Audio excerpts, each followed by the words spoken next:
70 ਦੇ ਕਰੀਬ। ਹਾਂ मोहतरम ਤੁਹਾਡੀ ਉਮਰ ਜ਼ਿਆਦਾ ਕਿ ਪੁੱਲ ਦੀ ਉਮਰ ਜ਼ਿਆਦਾ? ਪੁਲ ਦੀ ਤਾਂ ਸਾਨੂੰ ਤਾਂ ਪਤਾ ਹੀ ਨਹੀਂ ਬਣਿਆ ਕਦੋਂ ਦਾ ਪੁਲ। ਹਾਂ ਤੇ ਇਹਦੇ ਤੇ ਉਹ ਕੰਬਦਾ ਦੇ ਉੱਤੋਂ ਦੀ ਕੁਚੀ ਆ ਲੰਘਦੀਆਂ ਹੁਣ।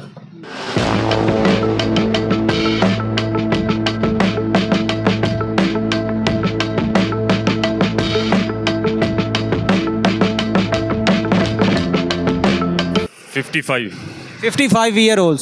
सर ये पुल आपकी उम्र से ज़्यादा पुराना है, शायद इससे भी ज़्यादा पुराना हो। हम कह सकते हैं कि अंग्रेज़ ने बनवाया? ऐसे ही है, बिल्कुल ऐसे ही अंग्रेज़ ने बनाया। पाकिस्तान बनने से पहले का है? ये ऐसे ही है, बिल्कुल पाकिस्तान बनने।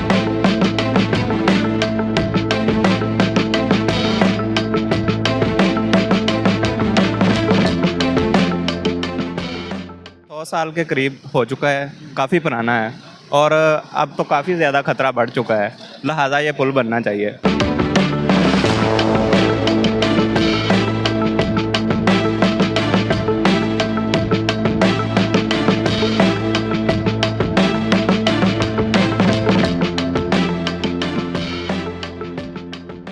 टीम वॉइस ऑफ पंजाब के साथ मैं हूं हाफिज़ खालिद और आज टीम वॉइस ऑफ पंजाब मौजूद है आरिफ वाला से 15 किलोमीटर मशरक़ की तरफ वाक़ एक बड़ा ही खूबसूरत इलाका है। इसे कहा जाता है अड्डा त्रिखनी। अड्डा त्रिखनी के ऊपर मेरे अकब में मेरा कैमरामैन दिखा सकता है एक पुल जो आपको नज़र आ रहा है, अंग्रेज़ दौर के अंदर इसको बनाया गया था। पाकिस्तान को बने हुए तकरीबन 80 साल होने को हैं, लेकिन बहुत से हुकूमतें आई और चलती बनी। इस पुल की तरफ किसी MNA MPA ने तवज्जो नहीं दी। और अगर बात की जाए यहाँ की आबादी की तो कसीर तादाद आबादी वाला ये इलाका है। सारा दिन सैकड़ों की तादाद में यहाँ से गाड़ियाँ, लोडेड गाड़ियाँ, मुसाफिर गाड़ियाँ गुजरती हैं और ये जो पुल है ये खस्ता हाली का शिकार हो चुका है। लेकिन हमारी हुकूमतों ने, हमारे MNA और MPA जो हैं, उनकी नज़र बिल्कुल इस तरफ नहीं जा रही कि ये पुल जो है वो किसी भी वक्त किसी बड़े हादसे का शिकार हो सकता है। हमारे हुकूमती अदारों को चाहिए कि इसके ऊपर तवज्जो दें और इस पुल को फिल फौर रिपेयर किया जाए, नया बनाया जाए। आज हम कोशिश करेंगे कि त्रिखनी की जो आवाम है उनसे मिला जाए, उनके व्यूज़ लिए जाएँ कि उनसे जानते हैं कि यहाँ की आवाम की तारीख कितनी पुरानी है और इस पुल की तारीख कितनी पुरानी है। जुड़े रहिए वॉइस ऑफ पंजाब के साथ। सर क्या नाम है? निसार अहमद। अड्डा त्रिखनी के रहशी? जी जगह। कितनी एज है आप? 55 55 ईयर ओल्ड। सर ये पुल आपकी उम्र से ज़्यादा पुराना है, शायद इससे भी ज़्यादा पुराना हो। हम कह सकते हैं कि अंग्रेज़ ने बनवाया? ऐसे ही है, बिल्कुल ऐसे ही अंग्रेज़ ने बनाया। पाकिस्तान बनने से पहले का है? ये ऐसे ही है, बिल्कुल पाकिस्तान बनने से पहले। बहुत से हुकूमतें आई, चलती बनी, लेकिन किसी ने नहीं सोचा कि अड्डा त्रिखनी का ये पुल किसी बड़े हादसे का सबब बन सकता है। क्या कहेंगे?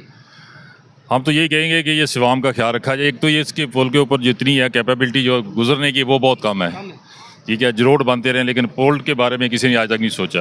इसकी दीवारें भी खस्ता हो चुकी हैं और इसका पुल की जो अपनी लाइफ है ना, ये तकरीबन ओवर लाइफ हो चुका है। सर ट्रैफिक का फ़्लो बहुत ज़्यादा है, बहुत ज़्यादा गांव, बहुत से शहर जो हैं वो इस पुल से कनेक्टेड हैं। खुदा ना खास्ता ये गिर गया, कितने गांव डिस्कनेक्ट होंगे आरिफ वाला से, कितने शहर हैं, कितने मुसाफिर। ये गाँव नहीं, ये तो शहर हो जाएंगे। तीचा उतनी है, टोबा टेक सेंग है, फैसलाबाद है, ये सारे शहर इसी रोड से बसें जाती हैं, मुल्तान तक जाते हैं लोग। बहुत सारे डिस्कनेक्ट हो जाएंगे इससे। राना इरादत शरीफ साहब के वालिद मोहतरम राना रजाहत साहब ने इस रोड को तो कारपेट कर दिया, लेकिन उन्होंने पुल को नज़रअंदाज किया। इसकी रीज़न क्या समझ? बस ये हमारे लोगों की नलायकी है कि हम उनसे ये काम नहीं करवा सकते।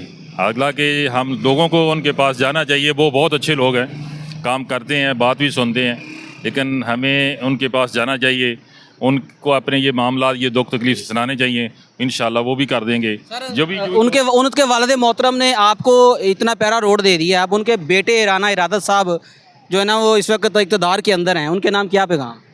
हम यही कहेंगे राना साहब से कि इस अवाम के बारे में सोचें कुछ। जैसे कि अभी उनकी हुकूमत है तो हुकूमत में होते हुए इस अवाम के बारे में कुछ ना कुछ सोचें। हम तो उनको यही कहेंगे अल्लाह ताला उनको इसी तरह कामयाब करे और आगे भी इस आवाम के बारे में सोचते रहें। बहुत शुक्रिया जी। की नाम? मोहम्मद अरशद जी। कितनी देर तो रक्षा चला रहे हो इस रोड पे? इत्थे जी सानू 10-15 साल हो गए। ਤੁਹਾਡੀ ਉਮਰ ਕਿੰਨੀ ਕਾ? ਉਮਰ ਸਾਡੀ ਹੋਣੀ 50 ਸਾਲ ਦੀ। ਸਾਰੇ ਪੁਲ ਦੀ ਉਮਰ ਕਿੰਨੀ ਹੈ? ਪੁਲ ਤਾਂ ਜੀ ਸਾਡੀਆਂ ਉਮਰਾਂ ਤੋਂ ਪਹਿਲਾਂ ਦਾ। ਅੰਗਰੇਜ਼ ਦੌਰ ਦਾ ਹੈਗਾ। ਹਾਂਜੀ, ਸਾਨੂੰ ਇਸ ਗੱਲ ਦਾ ਕੋਈ ਪਤਾ ਨਹੀਂ ਪਹਿਲਾਂ ਦਾ। ਸਰ ਅਗਰ ਜਿਸ ਹਾਲਤ 'ਚ ਪੁਲ ਖੜਾ ਹੈ ਕੀ ਲੱਗਦਾ ਹੈ ਇਹ ਜ਼ਿਆਦਾ ਦੇਰ ਕੱਢੇਗਾ? ਨਹੀਂ ਜੀ, ਇਹ ਪੁਲ ਤਾਂ ਬਣਨਾ ਚਾਹੀਦਾ। ਬੜਾ ਪਰੇਸ਼ਾਨੀ ਕਿਹੜੇ ਵੇਲੇ ਵੀ ਜਵਾਬ ਦੇ ਸਕਦਾ ਇਹਦਾ। ਟ੍ਰੈਫਿਕ ਜ਼ਿਆਦਾ ਹੈ, ਪੁਲ ਛੋਟਾ ਹੈ। ਹਾਂਜੀ, ਬਹੁਤ ਟ੍ਰੈਫਿਕ ਇੱਥੇ। ਤੁਹਾਡੇ MNA ਰਾਣਾ ਇਰਾਦਤ ਸ਼ਰੀਫ ਸਾਹਿਬ ਇੱਥੇ ਇਸ ਹਲਕੇ ਦੇ MNA ਨੇ, ਉਹਨਾਂ ਦੇ ਨਾਮ ਕੀ ਪੈਗਾਮ? ਉਹ ਜੀ ਮਿਹਰਬਾਨੀ ਕਰਨ ਤੇ ਬਣਾਇਆ ਜਾਵੇ, ਲਿਆਦਾ ਮਿਹਰਬਾਨੀ ਕਰਦੇ। ਵਾਲੇਕੁਮ अस्सलाम। ਸਰ ਕੀ ਨਾਮ? ਮੁਹੰਮਦ ਅਵੈਸ। ਕਿੰਨੀ ਦੇਰ ਤੋਂ ਰਹਿ ਰਹੇ ਹੋ ਅੱਡਾ त्रिखनी? ਇੱਥੇ ਸਾਡਾ ਜੰਪਾਲ ਹੀ ਇੱਥੋਂ ਦਾ। ਪਾਕਿਸਤਾਨ ਦੀ ਤਾਰੀਖ ਤੋਂ ਜ਼ਿਆਦਾ ਪੁਰਾਣਾ ਇਹ ਪੁਲ ਆ। ਗਵਰਨਮੈਂਟ ਨੂੰ ਨਹੀਂ ਬਣਾ ਰਹੀ, ਕਿਸੇ ਜਾਨੀ ਨੁਕਸਾਨ ਦਾ ਸਬਬ ਬਣ ਸਕਦਾ ਹੈ। ਬਿਲਕੁਲ ਜੀ ਬਣ ਸਕਦਾ, ਇਹਨੂੰ ਬਲਕਿ ਖੁੱਲਾ ਵੀ ਕਰਨਾ ਚਾਹੀਦਾ, ਰਿਪੇਅਰ ਵੀ ਕਰਨਾ ਚਾਹੀਦਾ। ਇੰਨੀ ਟ੍ਰੈਫਿਕ ਆ, ਇੰਨਾ ਇਲਾਕਾ ਇੱਧਰ ਚੀਚਾਵਤਨੀ ਮੇਨ ਰੋਡ ਆ ਇਹ। ਸਰ ਇੰਨੀਆਂ ਹਕੂਮਤਾਂ ਆਈਆਂ ਚਲੀਆਂ ਗਈਆਂ, ਕਿਸੇ ਨੇ ਸੋਚਿਆ ਕਿਉਂ ਨਹੀਂ?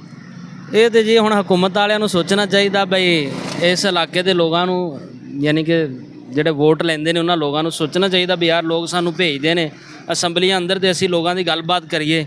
ਰਾਣਾ ਇਰਾਦਤ ਸਾਹਿਬ MNA ਆਰਫ ਵਾਲਾ, ਉਹਨਾਂ ਦੇ ਨਾਮ ਕੀ ਪਏਗਾ? ਰਾਣਾ ਸਾਹਿਬ ਨੂੰ ਅਸੀਂ ਇਹੀ ਕਵਾਂਗੇ ਜੀ ਕਿ ਇਹਨੂੰ ਪੁਲ ਨੂੰ ਖੁੱਲਾ ਕਰਕੇ ਬਣਾਇਆ ਜਾਏ ਔਰ ਇਹਨੂੰ ਯਾਨੀ ਕਿ ਵਸੀਹ ਕੀਤਾ ਜਾਵੇ ਔਰ ਇਹਨੂੰ ਨਵਾਂ ਬਣਾਇਆ ਜਾਏ। ਵਾਲੇਕੁਮ ਪਿਤਾ ਜੀ ਕੀ ਨਾਮ?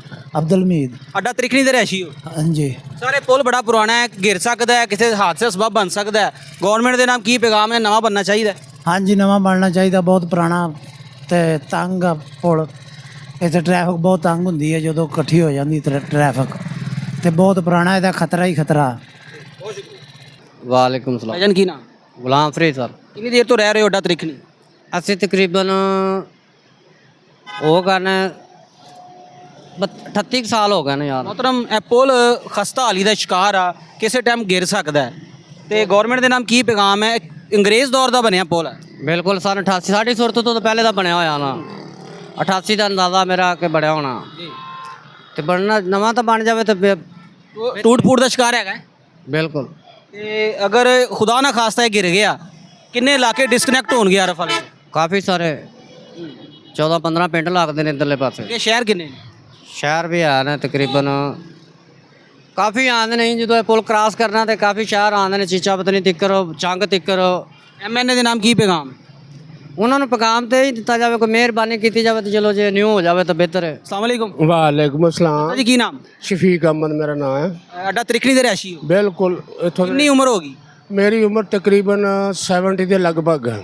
70 ਦੇ ਕਰੀਬ। ਹਾਂ। ਮੋਹਤਰਮ ਤੁਹਾਡੀ ਉਮਰ ਜ਼ਿਆਦਾ ਕਿ ਪੁਲ ਦੀ ਉਮਰ ਜ਼ਿਆਦਾ? ਪੁਲ ਦੀ ਤਾਂ ਸਾਨੂੰ ਤਾਂ ਪਤਾ ਹੀ ਨਹੀਂ ਬਣਿਆ ਕਦੋਂ ਦਾ ਪੁਲ।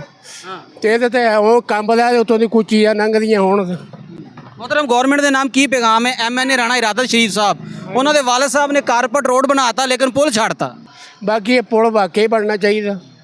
ਪੁਲ ਦੀ ਬੜੀ ਮਤਲਬ ਨਾ ਜ਼ਰੂਰ। ਟ੍ਰੈਫਿਕ ਕਿੰਨੀ ਕਾ? ਟ੍ਰੈਫਿਕ ਬਹੁਤ ਜ਼ਿਆਦਾ ਰਸ਼। ਕਿੰਨੇ ਪਿੰਡ ਹੈ ਇਸ ਤੋਂ ਅੱਗੇ? ਇਸ ਤੋਂ ਪਿੰਡ ਤੇ ਮੇਰੇ ਘਰ 20-25 ਪਿੰਡ 40 ਹੋਣੇ ਤਕਰੀਬਨ। ਕਿੰਨੇ ਸ਼ਹਿਰ ਇਸ ਪੁਲ ਤੋਂ ਕਨੈਕਟਡ ਨੇ?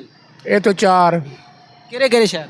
ਇੱਕ ਹੈਗਾ ਚੀਚਾਵਤਨੀ, ਸਾਈਵਾਲ, ਅੱਗੇ ਆ ਗਿਆ ਆਪਣਾ ਗਾਜ਼ੀਆਬਾਦ, ਝੰਗ ਵਗੈਰਾ, ਇਹ ਬਹੁਤ ਸਾਰਾ ਇੱਥੇ ਟ੍ਰੈਫਿਕ ਜਾਂਦੀ ਹੈ ਯਾਰ। ਰਾਣਾ ਇਰਾਦਤ ਸਾਹਿਬ ਦੇ ਨਾਮ ਕੀ ਪੈਗਾਮ ਹੈ ਇਸ ਹਲਕੇ ਦੇ MNA ਨੇ? ਇਹੋ ਹੀ ਪੈਗਾਮ ਆ ਕਿ ਪੁਲ ਨੂੰ ਤਾਂ ਬਣਵਾਇਆ ਜਾਵੇ, ਕੋਸ਼ਿਸ਼ ਕੀਤੀ ਜਾਵੇ ਪੁਲ ਨੂੰ ਨਵਾਂ ਬਣਾਉਣ ਦੀ। ਕਿਸੇ ਹਾਦਸੇ ਦਾ ਸਬਬ ਬਣ ਸਕਦਾ। ਬਿਲਕੁਲ ਬਣਦਾ। ਤੁਸੀਂ ਇੱਥੇ 10 ਮਿੰਟ ਖੜੇ ਹੋ ਜਾਓ ਤੇ ਲੰਘਣ ਨੂੰ ਰਾਹ ਹੀ ਨਹੀਂ ਲੱਭਦਾ। ਕੋਈ ਉਧਰ ਗੱਡੀ ਖੜੀ, ਕੋਈ ਇੱਥੇ ਖੜੀ, ਲਾਈਨ ਲੱਗੀ ਹੁੰਦੀ। अस्सलाम वालेकुम सलाम। भाईजान क्या नाम? मोहम्मद सजाद। यहाँ के रहशी हैं? जी सर। सर हमारी टीम कोशिश कर रही है कि हुकाम बाला को बताया जाए कि ये जो पुल है ये अंग्रेज़ दौर का है। वैसे पता तो उनको भी है लेकिन तवज्जो नहीं है और खस्ता हालत के अंदर ये पुल इस वक्त किसी बड़े हादसे का शिकार हो सकता है। आप यहाँ के रहशी हैं, आप क्या कहेंगे? जी बिल्कुल पुल बनना चाहिए। काफ़ी देर हो गई है, तकरीबन 100 साल के करीब हो चुका है, काफ़ी पुराना है और अब तो काफ़ी ज़्यादा ख़तरा बढ़ चुका है, लिहाजा ये पुल बनना चाहिए। मोहतरम MNA साहब राणा इरादत शरीफ साहब यहाँ के MNA हैं, लोग उनको वोट देते हैं। कारपेट रोड बन गया लेकिन इसको नज़रअंदाज क्यों किया गया?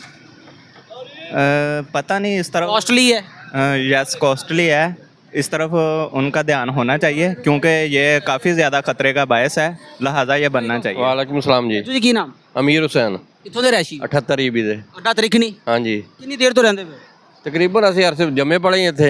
ਸਰ ਜੀ ਇਹ ਪੁਲ ਦੀ ਤਾਰੀਖ ਕਿੰਨੀ ਕੁ ਪੁਰਾਣੀ? ਪੁਲ ਸਾਡੇ ਤੋਂ ਬਹੁਤ ਪੁਰਾਣਾ ਜੀ ਇਹ। ਤੁਹਾਡੇ ਵਾਲਦ ਸਾਹਿਬ ਦੀ ਉਮਰ ਤੋਂ ਵੀ ਜ਼ਿਆਦਾ ਹੈ ਜ਼ਿਆਦਾ। ਤੇ ਇਹਦੀ ਹਾਲਤ ਕੀ ਹੈ? ਹਾਲਤ ਖਸਤਾ ਹੈ ਦੀ, ਬਣਨਾ ਚਾਹੀਦਾ ਕਿਸੇ ਨਵਾਂ। ਵੀ ਟਾਈਮ ਗਿਰ ਸਕਦਾ। ਬਿਲਕੁਲ ਗਿਰ ਸਕਦਾ, ਤੇੜਾਂ ਪਈਆਂ ਹੋਈਆਂ ਨੇ। ਅੰਗਰੇਜ਼ ਨੇ ਬਣਵਾਇਆ? ਬਿਲਕੁਲ ਅੰਗਰੇਜ਼ ਦਾ ਬਣਿਆ। ਸਰ ਬਹੁਤ ਹਕੂਮਤਾਂ ਆਈਆਂ ਚਲੀਆਂ ਗਈਆਂ, ਕਿਸੇ ਨੇ ਵੀ ਤਵੱਜੋ ਨਹੀਂ ਦਿੱਤੀ। ਵਜ੍ਹਾ ਕੀ ਹੈ? ਸੜਕਾਂ ਬਣਾ ਜਾਂਦੇ ਨੇ, ਪੁਲ ਛੱਡ ਜਾਂਦੇ ਨੇ। ਵਜ੍ਹਾ ਕੀ ਹੈ? ਪਤਾ ਨਹੀਂ ਵਜ੍ਹਾ, ਹੁਣ ਖਰਚਾ ਜ਼ਿਆਦਾ ਆਉਂਦਾ ਹੋਏਗਾ, ਇਸ ਵਜ੍ਹਾ ਤੋਂ ਛੱਡ ਜਾਂਦੇ ਨੇ। ਸਰ ਗਵਰਨਮੈਂਟ ਦਾ ਕਲੈਕਟਿੰਗ ਪੁਆਇੰਟ ਜਿਹੜਾ ਗੰਦਮ ਦਾ ਉਹ ਵੀ ਇਸੇ ਇਲਾਕੇ 'ਚ ਬਣਿਆ। ਇਹ ਇੱਥੇ ਬਣਿਆ, ਸਾਰਾ ਕੁਝ ਇੱਥੇ ਕਿੰਨੇ ਹੀ ਟਨ ਇੱਥੋਂ ਲੋਕ ਸਫ਼ਰ ਜ਼ਿਆਦਾ ਜੀ, ਟ੍ਰੈਫਿਕ ਹੀ ਬਹੁਤ ਜ਼ਿਆਦਾ ਹੈ। ਔਰ ਇਹ ਖਸਤਾ ਹਾਲੀ ਹੈ। ਹਾਂਜੀ ਖਸਤਾ ਹਾਲੀ। MNA ਸਾਹਿਬ ਨੂੰ ਕੀ ਕਹੋਗੇ? ਉਹਨੂੰ ਕਹਾਂਗੇ ਨਵਾਂ ਬਣਨਾ ਚਾਹੀਦਾ, ਹੋਰ ਕਹਿਣਾ ਕੀ ਉਹਨੂੰ। ਰਾਣਾ ਰਾਜਾ ਸਾਹਿਬ ਨੂੰ ਵੀ ਨਵਾਂ ਬਣਾ। वालेकुम सलाम। ਇਹਨਾਂ ਕੀ ਨਾਮ? अब्दुल रशीद। ਅੱਡਾ ਤ੍ਰਿਖਣੀ ਦੇ ਰਹਿਸ਼ੀ। हाँ ਸਰ ਪੁਲ ਦੇ ਬਾਰੇ ਕੀ ਕਹੋਗੇ, ਕਿੰਨਾ ਕੁ ਪੁਰਾਣਾ ਹੈ? बहुत पुराना। ਹਾਲਤ ਕੀ ਹੈ? हालत खस्ता। ਗਿਰ ਸਕਦਾ ਹੈ? हाँ ਜਾਨੀ ਮਾਲੀ ਨੁਕਸਾਨ। हाँ। ਗਵਰਨਮੈਂਟ ਦੇ ਨਾਮ ਕੋਈ ਪੈਗਾਮ ਦਿਓ। गवर्नमेंट बना दियो नवा। ਨਵਾਂ ਬਣਨਾ ਚਾਹੀਦਾ। हाँ ਅਸਲਾਮ ਵਾਲੇਕੁਮ। ਵਾਲੇਕੁਮ ਅਸਲਾਮ ਭਾਈਜਾਨ ਕੀ ਨਾਮ? ਮੁਹੰਮਦ ਅਰਸ਼ਦ ਕਿੰਨੀ ਦੇਰ ਤੋਂ ਰਹਿ ਰਹੇ ਹੋ ਅੱਡਾ ਤ੍ਰਿਖਣੀ? ਇੱਥੇ ਤਕਰੀਬਨ 20 ਸਾਲ ਤੋਂ। ਸਰ ਤੁਸੀਂ ਇਹ ਪੁਲ ਦੇਖ ਰਹੇ ਹੋ, ਕਿੰਨਾ ਕੁ ਪੁਰਾਣਾ ਹੋਣਾ ਤੁਹਾਡਾ ਇੱਕ ਅੰਦਾਜ਼ਾ? ਇਹ ਪੁਲ ਬਹੁਤ ਜ਼ਿਆਦਾ ਪੁਰਾਣਾ ਹੈ, ਅੰਗਰੇਜ਼ਾਂ ਦੌਰ ਦਾ ਪੁਲ ਹੈ। ਸਰ ਇੰਨੀਆਂ ਹੁਕੂਮਤਾਂ ਆਈਆਂ ਚਲੀਆਂ ਗਈਆਂ, ਕਿਸੇ ਨੇ ਨਵਾਂ ਬਣਾਉਣ ਦੀ ਕੋਸ਼ਿਸ਼ ਨਹੀਂ ਕੀਤੀ, ਵਜ੍ਹਾ ਕੀ ਸਮਝਦੇ? ਭਈਆ ਸਿਰਫ ਇਸ ਗਵਰਨਮੈਂਟ ਦੀ ਨਾਅਹਲੀ, ਜਿੰਨੀਆਂ ਵੀ ਗਵਰਨਮੈਂਟ ਆਈਆਂ। ਕਿਸੇ ਵੀ ਬੜੇ ਹਾਦਸੇ ਦਾ ਸਬਬ ਬਣ ਸਕਦਾ ਹੈ। ਬਿਲਕੁਲ ਬਣ ਸਕਦਾ। ਖੁਦਾ ਨਾ ਖਾਸਤਾ ਇਹ ਗਿਰ ਜਾਵੇ, ਕਿੰਨੇ ਗਾঁव ਕਿੰਨੇ ਸ਼ਹਿਰ ਡਿਸਕਨੈਕਟ ਹੋ ਜਾਣ। ਤਕਰੀਬਨ ਇਸ ਰੋਡ ਨੂੰ 38 ਗਾঁव ਟੱਚ ਕਰਦੇ ਆ। 38 ਗਾँव 38 ਗਾँव ਟੱਚ ਕਰਦੇ। ਜਿਹੜੇ ਅਰਬ ਵਾਲੇ ਦੀ ਦੂਰ ਚ ਨੇ। ਹਾਂਜੀ। ਔਰ ਕਿੰਨੇ ਸ਼ਹਿਰ ਨੇ ਇਸ ਤੋਂ ਅੱਗੇ? ਇਸ ਤੋਂ ਅੱਗੇ ਸ਼ਹਿਰ ਆ ਗਿਆ ਦੂਸਰਾ ਗਾਜ਼ੀਆਬਾਦ ਆ ਜਾਂਦਾ, ਉਸ ਤੋਂ ਬਾਅਦ ਸ਼ੇਖ ਫਾਜ਼ਲ ਆ ਜਾਂਦਾ, ਚੀਚਾ ਵਤਨੀ ਰੋਡ, ਇਹ ਲਿੰਕ ਰੋਡ ਨਿਕਲਦਾ ਆਰਫ ਵਾਲੇ ਤੋਂ। ਬਹੁਤ ਜ਼ਿਆਦਾ ਜ਼ਿਮੀਂਦਾਰ ਤੇ ਜਿੰਸ ਲੈ ਕੇ ਗੁਜ਼ਰਦੇ ਨੇ, ਬੱਚੇ ਸਕੂਲ ਦੇ ਜਾਂਦੇ ਨੇ, ਕੋਈ ਵੀ ਹਾਦਸਾ ਹੋ ਸਕਦਾ। ਬਿਲਕੁਲ ਹਾਦਸੇ ਇੱਥੇ ਹੁੰਦੇ ਆ, ਹੋ ਨਹੀਂ ਸਕਦਾ ਹੋ ਰਹੇ ਹਾਦਸੇ ਇੱਥੇ। ਰਾਣਾ ਇਰਾਦਤ ਸ਼ਰੀਫ ਸਾਹਿਬ MNA ਆਰਫ ਵਾਲਾ, ਤੁਹਾਡਾ ਹਲਕਾ ਉਹਨਾਂ ਦਾ ਹੀ ਆ, ਉਹਨਾਂ ਦੇ ਨਾਮ ਕੀ ਪਏਗਾ? ਉਹਨਾਂ ਦਾ ਨਾਮ ਇਹ ਪੈਗਾਮ ਹੈ ਕਿ ਦੁਬਾਰਾ ਜਿਹੜਾ ਪੁਲ ਨੂੰ ਇਹਨੂੰ ਵਸੀਹ ਕੀਤਾ ਜਾਵੇ, ਬੜਾ ਕੀਤਾ ਜਾਵੇ, ਇੱਥੋਂ ਗੁਜ਼ਰਨ ਵਾਸਤੇ ਦੁਸ਼ਵਾਰੀ ਪੇਸ਼ ਆਉਂਦੀ ਹੈ। ਹਾਂਜੀ। जी नाज़रीन, टीम वॉइस ऑफ पंजाब आज मौजूद थी आरीवाला का करीबी इलाका अड्डा त्रिखनी। मेरे यकब में बना हुआ ये जो पुल है अंग्रेज़ दौर का बनाया गया, उसके बाद बहुत सी हुकूमतें आईं, चलती बनी। तकरीबन 75 साल पाकिस्तान बने को हो चुके हैं, लेकिन इस पुल को दोबारा नहीं बनाया गया। बहुत से गांव, बहुत से शहर इस पुल के साथ लिंक करते हैं, बहुत से लोग डेली यहाँ से ट्रैवल करते हैं, बहुत सी हैवी ट्रैफिक गुजरती है, जो किसी भी हादसे का शिकार हो सकते हैं लोग। तो हमारी गवर्नमेंट को, बिलखसूस हमारे MNA मोहतरम जनाब राना इरादत शरीफ साहब को चाहिए कि इसके ऊपर गौर करे। इन लोगों की जाल और माल का तहफ़्फ़ुज़ उनकी ज़िम्मेदारी है। हमारे अदारों को चाहिए कि इसके ऊपर फोकस करें और इस पुल को फिलफौर जो है ना वो नया बनाया जाए और उसको डबल किया जाए, ताकि ट्रैफिक की रवानी बेहतर तरीके से चल सके। टीम वॉइस ऑफ पंजाब कोशिश करेगी बहुत जल्द एक नए प्रोग्राम के साथ आपके सामने हाज़िर हो। अपना ख्याल रखिएगा। टीम वॉइस ऑफ पंजाब को इजाज़त दें। अल्लाह हामी व नासर।